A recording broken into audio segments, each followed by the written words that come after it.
Woo! Playing We my in song. here. We in here. I'm so Hi, happy to love. be on here. Good afternoon. How you doing? I'm blessed and highly favored. How about yourself? Listen. I'm here. I'm blessed. I'm so grateful that you're here. Whenever you speak, I've been following you for like 4 years, and you always just spit the real knowledge and the truth. And so I'm like, my boo is here. We're getting ready to just shut it down. And let's just kick it off. Like, let's just jump right in. Tell me about 2020. How is your 2020, boo? Ooh, honestly, 2020 has been a blessing. This has been my transitional period. Right. I'm awakening. I feel tapped in. I'm happy, like I'm in a good space. 2020 is mine. Despite what's happening around us, and we pray for the people who have lost a family member or lives have been taken, but this has been my awakening period, girl. Right. Like, just tapping into whoever we are destined to be, because we finally have the time. Yes. We finally have a moment where I'm like not running around like crazy. And I'm just really leaning in. And so that's why I wanted to start this show. The time is now. I wanted to bring women together, just to hear our collective stories. Right. All of us share the same, the same wins, the same cries, the same haters. And I just wanted us to have a platform where we can talk in the comfort of our own homes. Put your little eyelash on and lay your edges down. I wish I had eyelashes. And just really fellowship. Nick, if I look at your journey, like, tell me your journey and like how you even started to become an entrepreneur and your wellness tip. How did that start? It started for me. It started way back in 2010. I've always been training my friends since I was 14 years old. A family member brought it to my attention, and she was like, you've been training people. And I was like, damn, I was doing that at like 14. So it was something that was always instilled in me. But I obviously had other jobs, and I started going to the gym. And women would be like telling their trainers, I want a body like hers. And I'm like me? Like, I think I want a body like yours too, Nick, okay? And I was like, I'm selling something. So let me go get my certification. And I did that. But in the beginning, I'm not going to lie to you. I honestly didn't take it as serious until about like 3 years after the fact. Because I was just like, I can make money from this. But then I was like, oh no. These people got some deep-rooted issues. I want to help them, because I went through depression. I had a child young, and I was just like, let me help these people. So that's how I started. I became an entrepreneur. I had some success, and I had some failures. But I feel like I'm rising back up to the top, and I'm truly, truly blessed. And I'm so grateful for God, to keep it going. Keep me tapped in. Yeah, because he makes a way out of no way all the time. Yeah. I was talking to a friend, and we were kind of discussing how, like, sometimes life, career, there's like these ebbs and weaves and ups and downs and valleys. Roller coasters. And a roller coaster. And 1 minute you might be at the top. And it's like you booming, you got your followers, people calling your name. And then the next minute, you like, hello? Ooh. My phone is dry. Yeah. Like, talk about some of your highs and lows, Nick. Like, how do you continue to push forward? My highs was when I was my most confident, and then my lows is when I lost myself. But I lost myself because I noticed certain people were following me. So I was like, maybe I should tone it down a little bit because I have X, Y, and Z following me. But then it's like, no, they following you because of who you are. You don't care. You do you, and you show off your body, and you encourage women to be their best selves. Don't tone that down. But I also dealt with users in this industry, and I had to weave my way out of that because I was so given and trying to like, okay, you can eat with me. Come on, let's make this money together. Yeah. But not knowing that those people were really envious of me and trying to compete with me. And it's like, I'm trying to help you. I'm trying to help you build your own thing so you can go off and soar. But God was like, stop helping people. Stop doing that. this is your path, this is your lane, you do it and you do it well. So focus on yourself. So now I'm like, all right, I can't do it. And it used to break my heart, but now I don't feel no way about it, because like the post that I posted about blessings, those are my blessings. So I have to look out for me. Yeah, that's real, because I think sometimes, especially as Black women, we're taught that we want to help everybody out along the way. And at the end of helping everybody out, who's pulling up Nick? Nobody. Right? And if you're fortunate, you might have a couple people in your life who just constantly pour into you and help you out. But in this industry of real entrepreneurship, you know, and being the hottest trainer on the block, or, you know, having a way where people can connect to you. Right. Because something I love about you, you guys are just tuning in. I'm with Nic B, my boo. She's an incredible personal trainer and just wellness coach. But you're real. Every time I would interact with you and see you, like, you were so humble and you were so beautiful. And I think that oftentimes women, especially, you know, sometimes Black women, I would just be like, she got a six pack. I don't want to be just off GP. And I'm just wondering, like, you know, as you face that, you know, by having your outer appearance have people, you know, want to come at you and pray at you. Talk to us a little bit about that and how you navigate that in this industry. Well, now, since I'm so tapped in now spiritually, I feel it. Before, it was like, it was cloudy. So I didn't feel that energy before. But now it's like you say one little thing, or you say, or I feel one little bad vibe about you, I can't work with you, because it's like, I don't know your intentions, I don't know your motives. So that's why I don't really work with a lot of people. I'm just be honest. I've been messed over a lot in this industry. And it's just, it's not fun. It's like, look, we all can eat, we all can win, we all can shine. Like, so yeah, people will prey on you though. PREY, prey on your downfall. And I had to be very selective too about my next moves and what I was doing, because it was like people wanted to one up me or do it before me. And it's like, come on, we can do this together. Yeah. We can build Definitely. this together. Yeah. A common thread on our show, The Time Is Now, has just really been about like energies, frequencies. And Nicole Parker on our first episode talked about like really tapping into that inner yes, right? Yes. And like feeling people's energy and knowing this is probably not the best move for me. Talk about the inner self-work that you've done and that you push like your clients to really do. So with me, it's not just a training session. It's obviously a holistic session. We discuss childhood trauma, relationships. I've had women that come to me that lost their husbands and, you know, were grieving. So I would tell them, punch the bag out, punch it out, push it out, you know. And it's just because I host wellness retreats, it's been a blessing to tap into that, to be relatable for people too, because I'm not a perfect person. I obviously had a past and I've done things. So they relate to me because I've experienced the same things as them. But it's a different type of vibe when you're, it's a language you speak, and it's like, oh, you understand. And not just that, I'm gonna be honest, I pray for God to align me with clients who understand my art of work. You know, like I don't just work with anybody, and I'm open to that, but if we don't fit, it ain't for us. You know, you might have to find somebody else to work with. But I asked for that. I said, God, please send me people who are in alignment with who I am and understand my work of art. Because if you don't get it, it won't mix. So that's what I pray about. You have to this really, and I think this idea of really manifesting like the life you want, the people who you want in your life.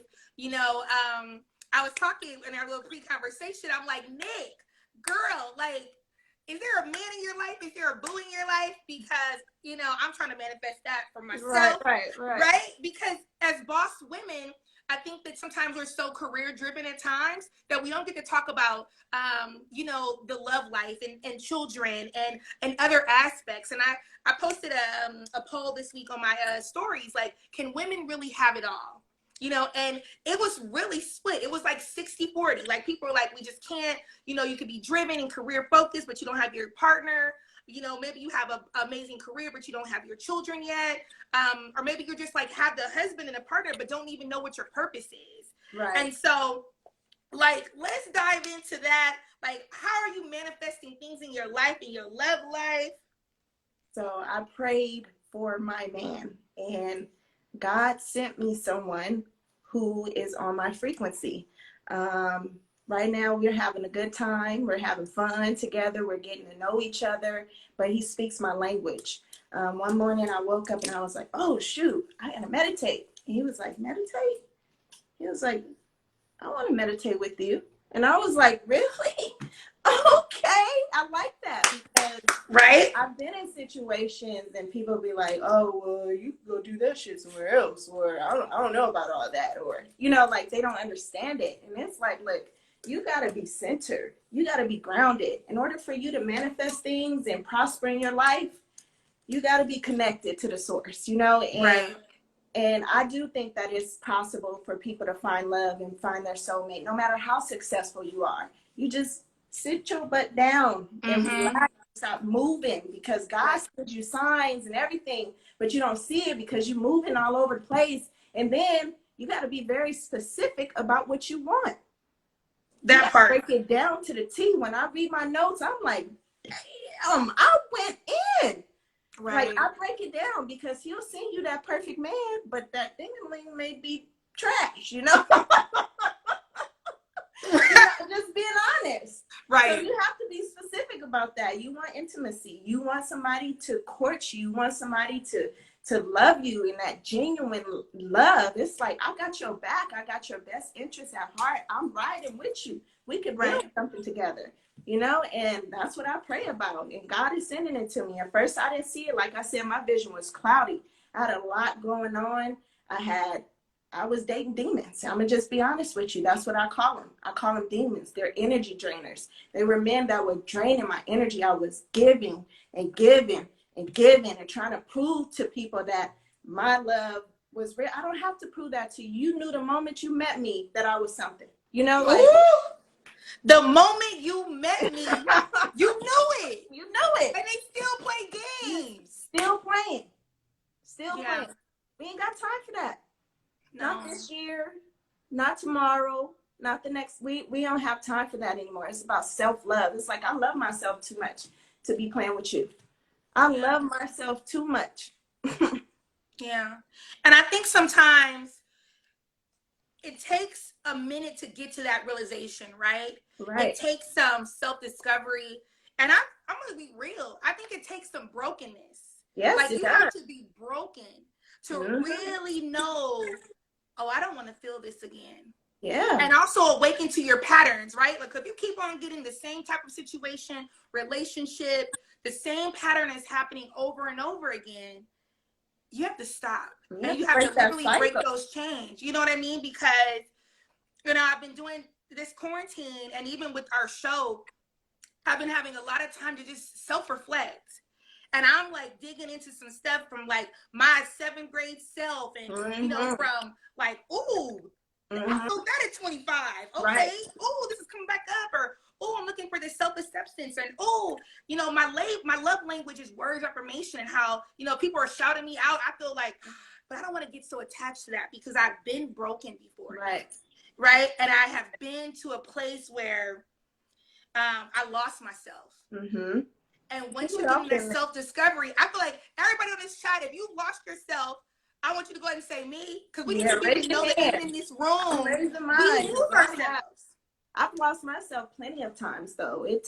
This self-care journey is a never-ending journey. Today, you may like something, and tomorrow, you be like, I don't like that shit.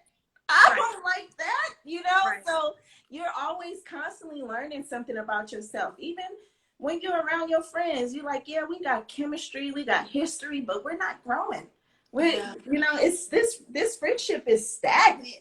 I'm ready to go here, and I see you there. But if you don't see yourself there, I can't take you with me. I need you to see yourself there too, you know? So, yeah. And it's really the circle you have. Like, Nick, I'm so inspired by the women who I have in my circle, in my life, on my platform. Like, the time is now has been a space where I just wanted to bring all different women. I've had a white girl, Asian girl, Latino girl, black girls, plus size models, Nic B with the six pack. Like, everyone is up in here. Because we all have this collective like being and need for this community. Right. And I am a person where I was talking to one of my friends and she was like, girl, you pump everybody up. Mm-hmm. And I really do it from a place of like sincerity. Mm-hmm. Because when you win, Nic, when you get out there, I'm winning. We all are winning. Mm-hmm. Like, I have, so many of my friends in here right now, when I see them starting businesses, starting companies, or just mastering something at home with their children, or just getting married or going on a date, I want to celebrate that. Yes. But not everybody does. I know. You got some haters and you got some people that are envious and like, ooh, why is she doing that? That's cute. But it's like, come on, let's celebrate each other. Let's pour into each other. And I got tired of doing that. I'm like pouring here, pouring here, pouring here, pouring. And my cup is depleted. I'm going home like, woo, I'm exhausted. And I'm taking showers and meditating in the shower and doing breathing exercises to fill myself back up. And then the next day I'm like, I can't do that no more. Like I can't kick it with them for like some months because woo, that messed me up. You gotta take care of self. And I'm learning that. And people are like, but that's selfish. No, it's not. It's not selfish to take care of you. Because you don't take care of you, how you gonna take care of the people you love around you? You can't. You're drained, So I'm like, that's real, Nic. So talking about like that, pouring into self and that brokenness, I'm going to give you a sentence and I want you to finish it. Okay. The last time I cried was? Ooh, maybe last week when I released a guy that I was dating on and off for like 8 or 9 years. And I broke down to God and I said, release this. Please, God, release this. But, obviously I went way deeper, but I broke down. And it's like anytime you really get that connection with God, your angels, your archangels, your guardian angels, your ancestors, they riding for you. All right. They because they want to hear that, like, oh, you're serious and you're ready to step out of this and step away from this. And we're going to help you. And I swear to God, God strike me down right now. As soon as I felt like weight was just lifted off of my shoulders. And I was like, oh, I'm good. I'm good. I'm better than good. I'm going out today. I'm going to go buy my car. I'm going to go buy my car. Like even my words, what I was saying, like I don't even have a GLE 450 coupe, but that's the car I've been wanting since 2016. I go into the Benz dealership. The guy, I had to get my car serviced, and he was like, "What kind of car do you have?" I was like, "A GLE 450 coupe," and then I was like, I don't have that car yet. Your manifest game was so real. You felt it. Like, I don't have that car yet. Oh my God. He was like, you want the 2021? I said, yeah. He said, it's the GLE 53 coupe. I said, oh, okay. I got to say it right next time. Yeah. Girl, but a lot of things manifested that day. And that's how I met my friend. And I'm enjoying this. Like, I'm enjoying me. I am enjoying this time with my friend. Like, it's a good vibe. It's something I've been needing. It's like I've been working. And I also pull these Doreen Virtue cards. And for the past couple of years, they've been saying, play, play, play. And what it means is you need to take time for you to enjoy you, and I was like, I hate that. I'm overworking myself. So my schedule is set up, as an entrepreneur, you create your own schedule. So my schedule is Monday through Thursday. So that's the only days I train my clients. I got my Thursday nights, my Fridays, and my weekends for me to play. So I love that. Hello. We need to, work hard, play hard. Yes. Period. Yes. That's definitely, it's needed. It's so needed. I think if anything, COVID has just taught me like, yo, I was running myself to the ground. Oh, girl. I was running myself to the ground. I was like, I was looking myself in the mirror and I wouldn't even know who I was looking at. Mm-hmm. I was so tired. And I I was lost in a way, Yeah. right? Because, you know, this is a grind. This is a grind out here. Like, if you don't work, you don't eat. You don't, like, you can't maintain your life. And people are trying to do that, but the more that you just kind of focus on that pull and that purpose, like this Saturday time for me together with you ladies, and I got my guys in here and fellas too, it is giving me so much purpose. It is like my energy. It is my Right. boost. Right. And if COVID wouldn't have happened for us to all sit down and even just be in our homes and connect. But can I elaborate on that? Yes, come on. You said if you don't work, you don't eat. And I think you're referencing to the grind, right? But if you don't work and relax, you will not function. You know, like you can't connect, you can't be centered. Yeah. And we always think work. We got to get out here, we got to grind. But sometimes it's okay to just sit still.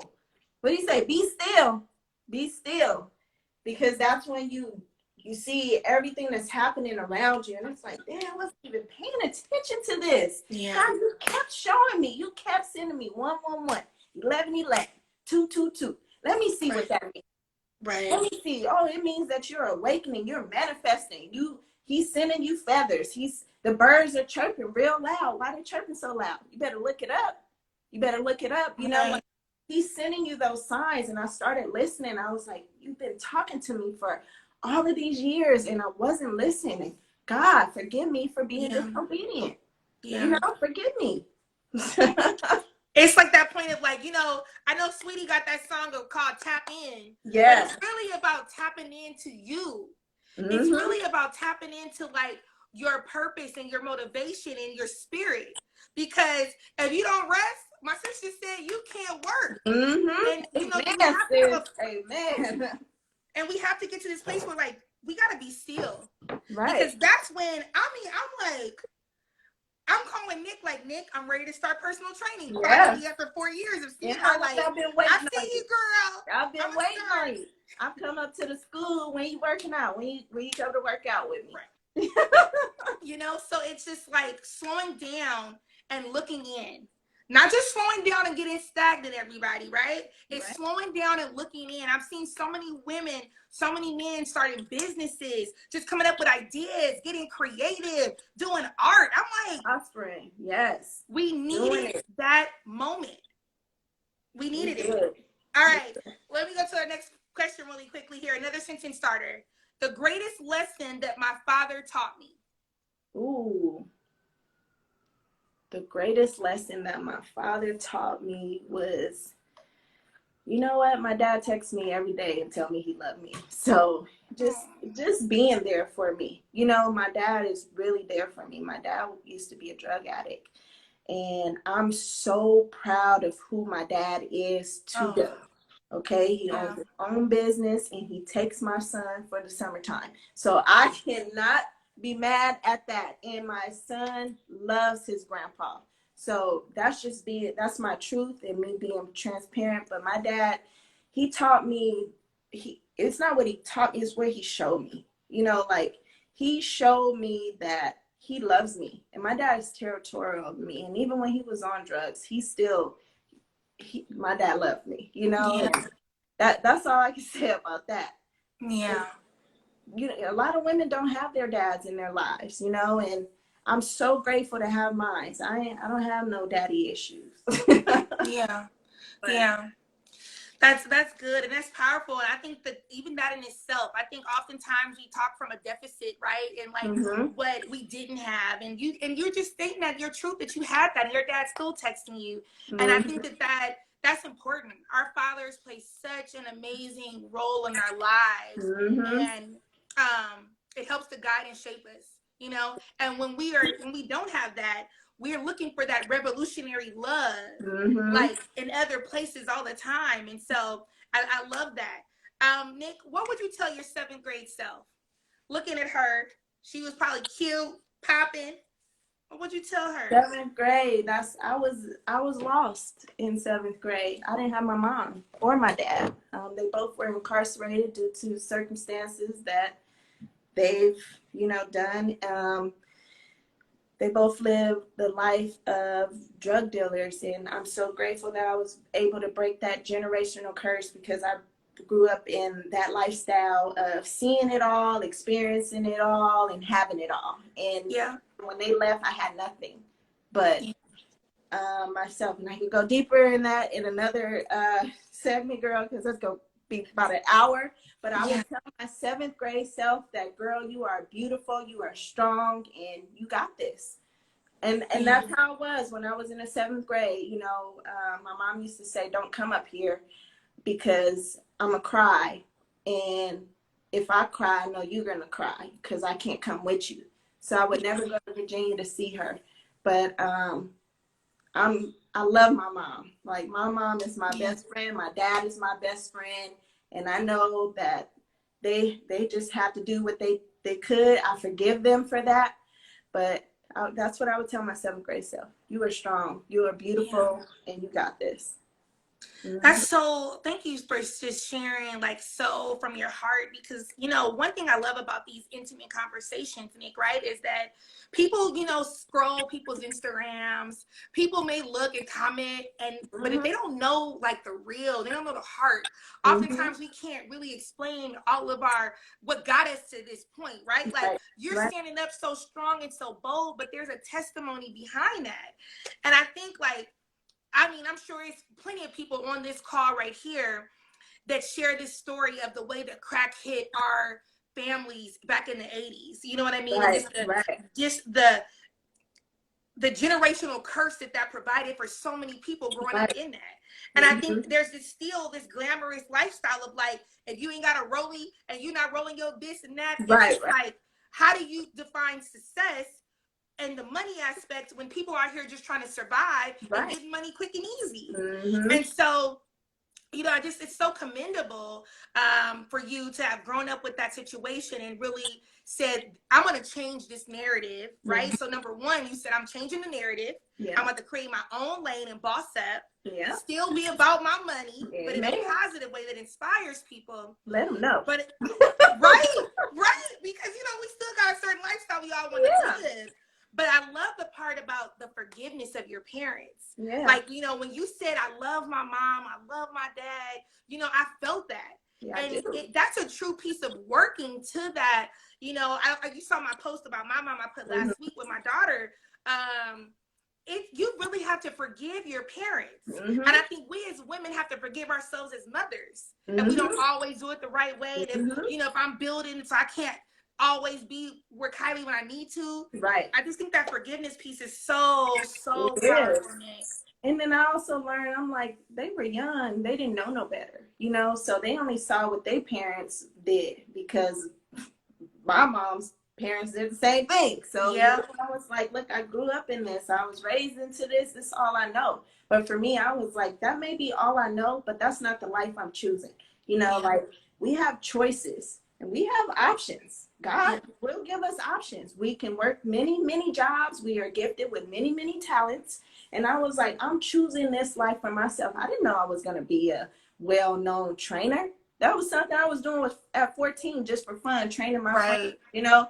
And look, but that's not all I am. I tell people my purpose is bigger than fitness. This just was for me to get my foot in here. But he like, I got something better for you. I'm taking you somewhere else. Are you ready to go? Are you ready?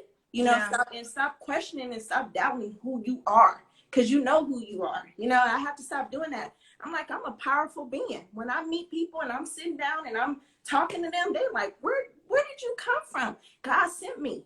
He gave me a message to give to you to let you know that you are somebody and you got something going for yourself. Do it.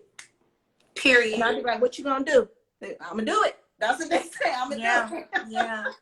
And it's just as a coincidence. It was already written. And no more playing small. No more playing small. Everybody on this call, we're not playing small anymore. We're big people doing big things. Okay, that's who we are. Definitely. It's real. It's real. And what I love about it is too, I talked about, you know, doing what you are uniquely qualified to do. My personality, I hope everybody can connect and love me, right? And that's my lane. That's what I'm doing. but you've been doing what you just were passionately and uniquely qualified to do since 14. Yeah. God just gave it to you. So it Mm-hmm. doesn't even feel like work. You know, often people say, like, you know, how do you get started in being an entrepreneur? What drives you? It's doing what you can wake up every day and want to do. You I know can what? get up every day and talk to women and pump y'all Yes. up That every question day. used to irritate me though, when people used to be like, how do you stay motivated? And I didn't know how to answer that question up until this year. And I was like, you know what? I was walking up the hill and I was working out and I was listening to my music, and I go up that hill and I be dancing and singing, everybody just looking at me. And I'm like, that's what keeps me motivated. That's what keeps me going.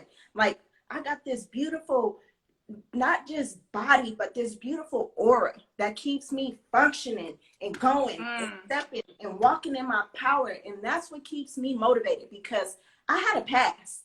And in that past, I was struggling. I was going through depression. I didn't have my parents. I was broken. I was in all of these relationships with these men who was just breaking me down. And it was like, and they were telling me they love me. And it's like, that's not love. You hate me. You don't love me, you hate me. That's hate. You know, because a person that love you, they ain't gonna do you like that. Yeah. Yeah.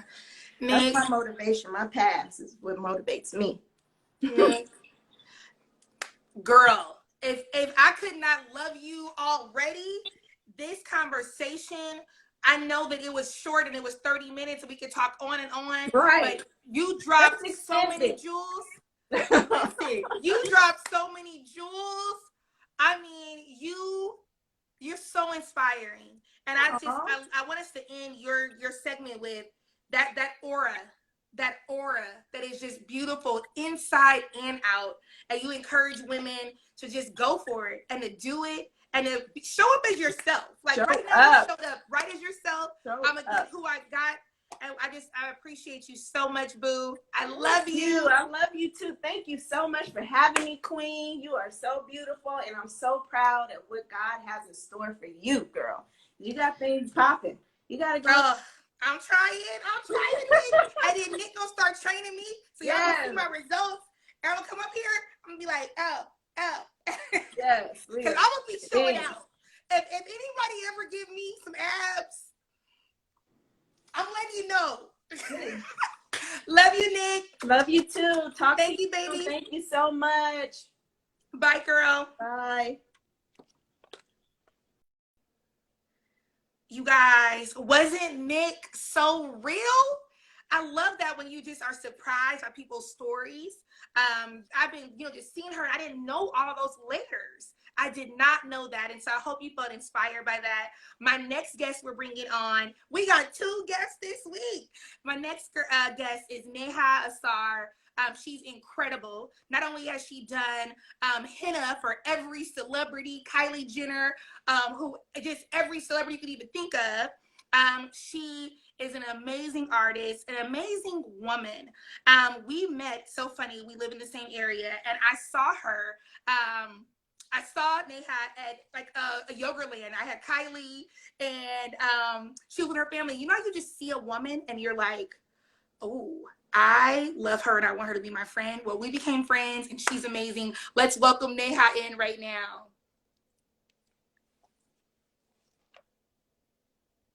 She's coming in, y'all. Hey! Hi, my love! How are you? Listen, Nick just had us all inspired. I'm ready to get a 6-pack right now. I'm ready to work on my aura and my being. Welcome to the conversation. The time is now. Welcome, welcome, welcome. Thank you so much for having me. I can't tell you how long I've been looking forward to this. I mean, I think since the day you launched, I was like, I want to be on her show.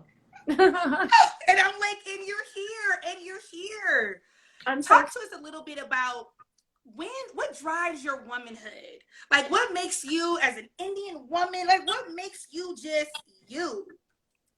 You know, I thought about this a lot because I know you ask every woman that comes on your show what drives their womanhood, and it actually pushed me to think about what drives my womanhood. I mean, way back to your first episode, I was like, wow, I really want to dig deep and figure it out. Because I mean, we're all motivated and we work hard and we hustle and all that.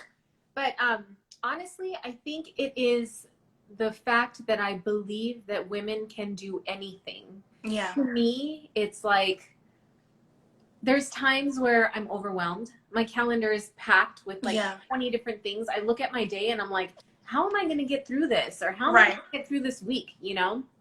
And I just keep telling myself, Neha, you can do it. Like, you can do it. Just manage your time. Don't waste a single minute. You know, and I'm not talking like waste a single minute, like, you know, skip meals or don't do anything for yourself. I mean, all that is very important and you have to schedule it in. But at the same time, it's like, just manage your time properly. And it gets me through it. And then at the end of it, I'm like, God, I did it. Like, there's nothing I cannot do. Right. And so I'm a firm believer that women can really do anything. And that is like, if I just keep telling myself that, I feel powerful and I feel just, you know, just really motivated to just keep on going. And I mean, I'm raising a daughter and I'm setting an example. I'm raising a son too. And I try to tell him, like, that's how we have to perceive life. Like, we can do anything. You just have to believe. So that really pushes my womanhood. Yeah. Thank you for that, because I feel like all women really resonate with that, right? And we have somebody crazy right now in the live who's just like cutting up, and let him just enjoy all of this conversation there. I know, but that's what was throwing me off. I know. I was like, wait a minute, what? At him. He's going crazy, but that's fine. Listen, we're going to keep going. And hopefully in this live right now, Desmond, you will be inspired by two boss women here and know that we all carry different experiences and exposure. And you're just here to just break us down right now. But Neha, when I'm thinking about that, you know, women, we have this like burden that we carry, right? Because even in all of our magic, we still find ourselves shrinking ourselves in certain instances, right? You know, we still find ourselves like having to fight for equality, like being on the front lines, you know, raising our families, trying to just have it all.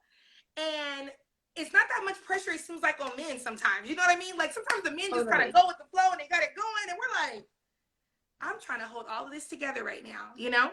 I know. It's hard. And sometimes I joke with my friends and I say, why did women fight for equal rights? Because it's never going to be equal. Like, we still have to go home and it's always mommy, mommy, mommy. It's hardly ever daddy, daddy, daddy. Yeah. But you know what? It's that again, it goes back to how powerful women are. It's like our roles are as such that we are able to handle it. And that's why we've been given so much responsibility. I can't tell you enough, like, women's equality at work. I mean, I've been in the engineering industry for the last 15 years, and I have just seen a change in the last, like, 5 or 6 years. But prior to that, it was like, oh, you're a woman, you wear lipstick and heels, like, you're treated differently, you're doubted, they don't, you know, it's like you had to earn your respect. And it was, I mean, even in engineering school, there was no women's restroom on our floor. We had to go either upstairs or downstairs because the building was built way back when, and there were no females in engineering, so there was no restroom on our floor. Like, that's just how it was. So, I mean, we're really powerful. We can really do anything. And we can. And so not only with you having a successful career as an engineer, beauty and brains, but you're an artist. Talk to us about your artistry. Like, I love that. I want to paint myself. Like, where did you get the inspiration from that? So, I mean, I'm of Indian descent, and, you know, my parents would travel, I would travel with my parents back to India, like, on and off as just growing up. And I would be in restaurants and random street corners or shops, and people are doing henna everywhere. Like, it's just crazy. So I would look forward to getting my hands adorned. And I think while watching the artists like paint my hand, I would feel that anticipation of, oh, what are they going to draw next? What are they going to do next? Like, what's the next pattern they're going to come up with, you know? And it drove me to kind of experiment. So coming back home, I would like do henna on paper. I would fill sheets like 8.5 by 11 with pencil, and I would just fill it in. And year after year, I would get Artist of the Year award at Carver Elementary. And Cute. so, you know, it was just, I felt really inspired. I was always artistic. And at the age of 14, I got an opportunity to work at a salon in Little India in Artesia. And I was like, not even caring. I'm like, I'm a freshman in high school. You know, I really don't care if I have this job at the salon or not. Like, who's going to want that anyway, you know? But 2 days later, she's like, there's a bride waiting for you in the salon. And she was 33 years old. I was 14. I did her bridal henna, and it was insane. Like, after that, it's just been all brides, like one after the other. And now I'm doing 100 brides a year. Obviously not this year. Right. But because everyone canceled their weddings. But yeah, on average, I'm doing like 100 brides a year. And whoever knew that it would take off like that, you know? But it's an ancient art that's over 5,000 years old. And I've practiced it. I've made it more modern. I use my own aesthetic. I hardly do like paisleys and florals, even though if it's requested, I do it. But that's like the typical henna feel that you get. Yeah. And then as of lately, I've been translating my henna artwork onto different things. So I launched a glassware line. I have wall art and canvases that I do. My apparel line that launched. And then I have my line of henna supplies.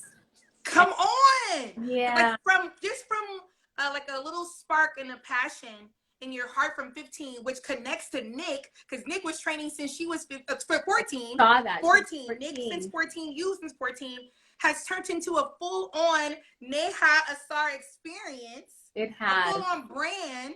It she is. Even has an Instagram filter, you guys. Like, I know. So during quarantine, actually, I had one bride that I worked on in March, and she was my second to the last bride before the shutdown. And she was a graphic designer. And of course, I'm like working on her. It took 6 hours. And so anyone that's artistically inclined, I like to sit and like pick their brains. I'm like, hey, like, what if we collab? What if we do something? You know? And then I'm like, why don't we make a filter? She's like, yeah, I'm down. I'm like, okay. And so you know, she was like, I don't know, I was going to invest in like software and do the whole thing. And she was like, no, let me just help you out. I'm like, yeah, it's even better. Just do it. Right. You know, and she's also another female entrepreneur. So I was like, let's just do this. And I drew it out. She made it come to life. She face mapped the whole thing. Oh, it was perfect. But it's insane. If I can get it up on here, I can show you guys. It's actually right here. Look at this. Oh, wait a minute. Wait, how did you get a filter? Hold on. Are you showing me that we can get filters? Oh, you just changed my whole life right now. Look at that. Wait a minute. Y'all, we are filtering. I know. And this is my mask. It's like masquerade inspired, and it's got all this is hand drawn. And then it has my little logo right here in the cheek, if you can see it. It's like weird. I can't go in front. That is incredible. Yeah. And it looks amazing. Thank you. And I'm launching more and more. It's gonna launch. I'm launching my second one like first week of August, so it's gonna be amazing. I love it. So obviously, this is such a beautiful and glamorous thing, right? And so when you look at Indian brides, they're adorned with the henna everywhere, and it's so beautiful. What drives like your glam? When do you feel your most glam? Because you are so beautiful. Thank you. I really appreciate it. So are you, Cassie. I feel most glam when I feel most confident. Like, to me, it's not about hair and makeup. It's not about any of that. It's like, if I get a good night's sleep, I feel amazing. Yeah. Because automatically your skin looks amazing. And then, you know, you just feel better. If I eat right, it's awesome. If I get my workout in, I feel great. So that puts me in the ultimate, like, best mood. No one can say or do anything to shut me down. That's my most, you know, confident moment. However, when I'm working on my brides, it's after a long 9-hour day at work, and then like an hour drive at least wherever I got to go. And then another 6 hours of work on top of that, and then a drive home. So it's, you know, when I feel number one, it's not always when I'm about to work on a bride, but I do look at sitting and working on a bride as a chance to like sit and meditate, because my artwork it's for me. Like, it's for me to just kind of meditate and not think about anything. So I look forward to that 6 hours, even after a long hours, you know, a work day or whatever. Yeah. I just look forward to like sitting down and embracing that time, because it's going to make me feel better. Even after an 18-hour day, like I'll feel great. I don't know how you do your 18-hour days. Whenever I would run into you, or we would just like chat as like Instagram friends, you know, you would be doing a project, I would be in an event. We would just be like, how are we doing this? Because in reality, people think that, you know, people who work in the event industry, you know, unless you are, you know, this is your full-time something. Yeah. We have full-time jobs. I'm an assistant principal, you're an engineer, but we're still following our passion. And I mean, you were booked up every weekend. You were like, Cassie, so were you though. I mean, and that's the thing. It's like when I first met you, I know it was like a random run-in at Yogurtland with the kids and all that, but it was just like the conversation was so on the fly. It was quick. Like, oh, I'm a teacher in the district. You know, I have my child. I have my family. Like, it's just, you know, and then it's just, I started seeing the similarities off the bat. And then I ran into you on the soccer field because our kids were on the same soccer team. Right. Or maybe opposing soccer teams, but they were. Right. And I just remember like, wow, like we're here hands-on being moms. And then you said, well, I'm working for Tina Knowles now. And I'm like, what? Like, you know, or Tina Lawson, I should say. I'm sorry. Yeah.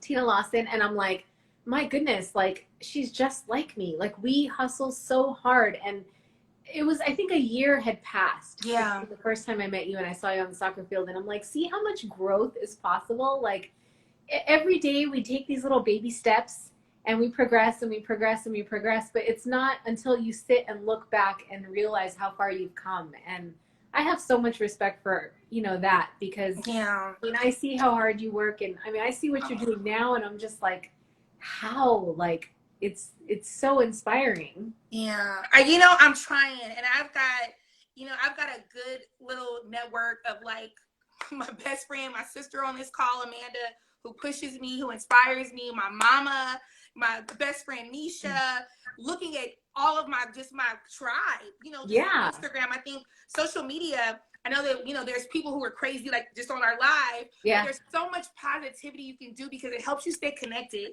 and it helps you to stay inspired, because the time is now. Like, we have to have this, because for us to be two different women of distinct cultural backgrounds, Totally, to be living in, you know, a neighborhood 10 minutes from each other. Yeah, and we never see each other. We're over here. We could be in the same place doing this live right now. I know. To her house. I know. And we had this deep connection. So I wanted this platform and this show to be connecting women together, because there's so much that connects us and divides us, right? Totally. You have the same heart and cry and insecurity and wanting and wish and desire for me. Let's go into that really quickly. Yeah. Finish the sentence. When was the last time you cried? I cried yesterday. What? Totally. I feel like sometimes I'm so sensitive, like someone will fart and I'll cry. Like that's just cry. I know. You know, it's because sometimes I am exhausted, and that affects my emotion. Or, you know, it's just like I was in deep thought yesterday, right? And like right now we're going through this pandemic, and there's the lockdown and all these, you know, these limits on what we're able to do. Yeah. And so there's voids, like naturally there's voids in our lives. And then, you know, we seek to find happiness in other little things. And I think what got me emotional yesterday was that there's these little things that I was realizing that were making me happy. And I'm like, is my life that bad that these tiny little things are making me happy? Like, are they? Like, how pathetic is that? You know, and I was hard on myself. But like, the lesson in it all is that you have to count your blessings and just be thankful for every little thing you have. This time may be tough, and you know, some people that are alone, I mean, it's a lonely time. Yeah. It's hard. But we have to count our blessings. Like, we have our health, we have downtime, we're able to meditate, we're able to look within us. This is our opportunity to become better and come out of this as a better person. We can grow our businesses, and we can, I mean, you're in event planning and there's nothing to really plan right now. Right. And right. so you're thinking out of the box. I mean, this time is pushing us to like really think out of the box and do bigger things. And I mean, I don't even think I would have time to sit and draw out a filter on a normal day. Right. I'm running around 100 miles an hour.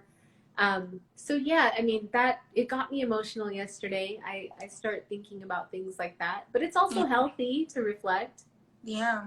Yeah. And you know, people were here like saying, let it out. And it's that piece of taking that breath or getting that cry.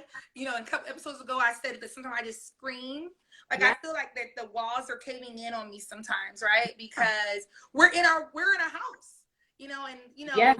and it's just like, wow, this is our new reality. You know, I was talking to the producer of this show, and he was just saying, like, Cassie, this whole world of television and media is just different. Like, I don't know when we're going to get on the set and a stage, and, you know, because everything is changing and evolving.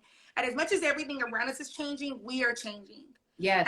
And and we're just like healing. You know, I've had this idea of like just more life, more love, and more healing. Yeah. Because it's necessary. And then that's when, like Nic said earlier, you glow. That inner aura of you is really shining through and so powerful. Yeah. And I just, you know, the purpose of this show is just so that women and men can have like really rich conversations. And just know that the time is now to do whatever you want to do. Spark that, do that idea, spark that business, you know, turn on your camera and go live too. Whatever it is, get that message out, write poetry, draw, art. We finally have a little bit of time to find that passion, find what makes us happy inside. Totally. You have to take advantage of every single minute because it's an opportunity to be better and do more. Opportunity. Neha, what would you tell your 7th grade self? Wow. Looking back at my 7th grade self, I would have loved to, I would love to say be more confident, but I realized that at that age, it's so fragile. Like life is so fragile that it's almost like you have to go through those struggles.